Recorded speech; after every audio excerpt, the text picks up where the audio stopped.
Guys आज चाहिँ हाम्रो निरगढमा पानी परेको छ। ठुलो पानी पर्यो भर्खरै।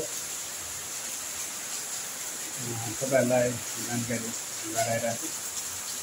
आज पानी ठुलो परेको छ, हेर्न सक्नुहुन्छ।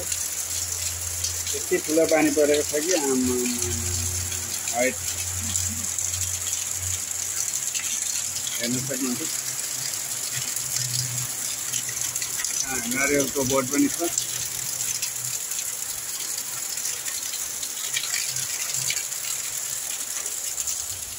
पानी निकै नै ठुलो परेको छ। आज म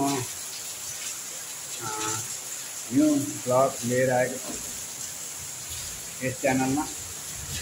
तपाईहरुले हेरेर साथ सपोर्ट गरिदिनु होला र मैले चाहिँ अब आउँदा दिनहरुमा चाहिँ नयाँ नयाँ ब्लगहरु लिएर आउँछु। हेर्न पानी कतिको परिरहेको छ। रोड साइडमा द्रुत गतिमा पानी हेरेको छ। भर्खरै आएको हो, 5 मिनेट पनि भएको छैन। तर यहाँ हेर्न सक्नुहुन्छ।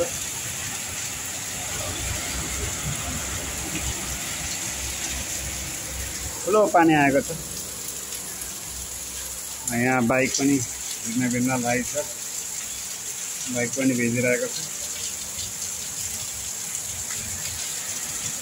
यो जेठको महिनामा पानी राम्रै पर्यो भनौँ न।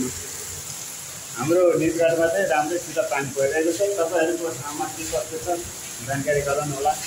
कमेन्ट बक्समा कमेन्ट गर्न नबिर्सनु होला। र यो भिडियो अहिले कुन ठाउँबाट हेरिरहनु भएको छ त्यो बारेमा पनि तपाईहरुले जानकारी गराउनु भयो भने एकदम राम्रो हुन्छ।